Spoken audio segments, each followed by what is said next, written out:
me very quickly get to the Michael Porter, because we were talking about this in the meeting before the show, and this is a terrible shame. Michael Porter Jr. was the 14th pick in the draft. He has undergone another surgery of the lumbar spine. This was announced by the Nuggets. It's his second in less than a year.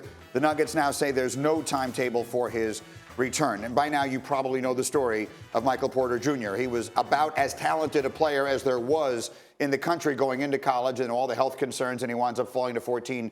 And maybe now no huge surprise that he winds up with another circumstance like this. So what do we make of this? No, so I saw him in the McDonald's All-American game. I saw Jason Williams, out in Chicago. He's like, yo, come check out the game. So we go check out the game. I'm watching him.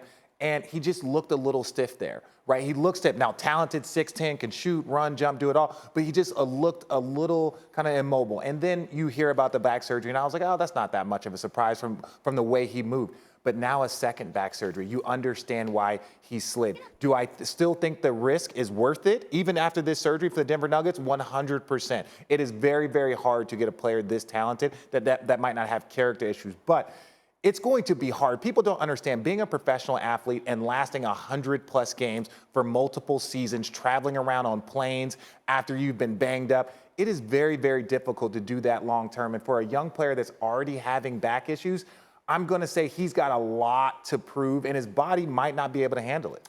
Covering our college basketball at Dan Dockett, Seth Greenberg, Jay Williams, the start of the year they had said to me, listen, lottery pick. And then they go, it doesn't even matter where he even plays. He plays for 2 minutes, gets hurt. He goes, well, it doesn't matter. He's still a lottery pick. He endeavors so hard to come back for that SEC tournament. I was in St. Louis, and unfortunately they get bounced. And I was asking one of the coaches, I said, why is it so critical for him to come back? I thought he was already a lottery guy, even if he doesn't play.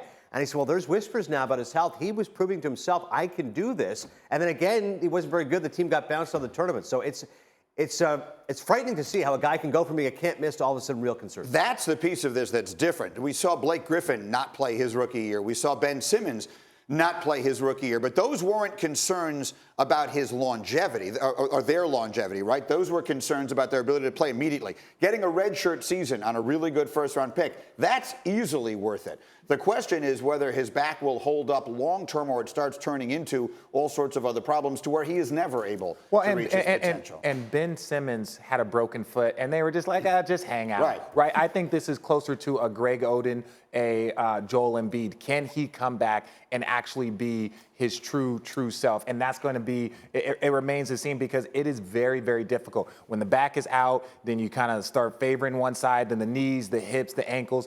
If you're having problems at 18, 19 years old, when your body is literally its strongest and most pliable, it's going to be difficult to be playing till you're 33, 34 years old. It's a shame. I mean, I hope that the kid is able to come and play, because obviously he has all the talent in the world.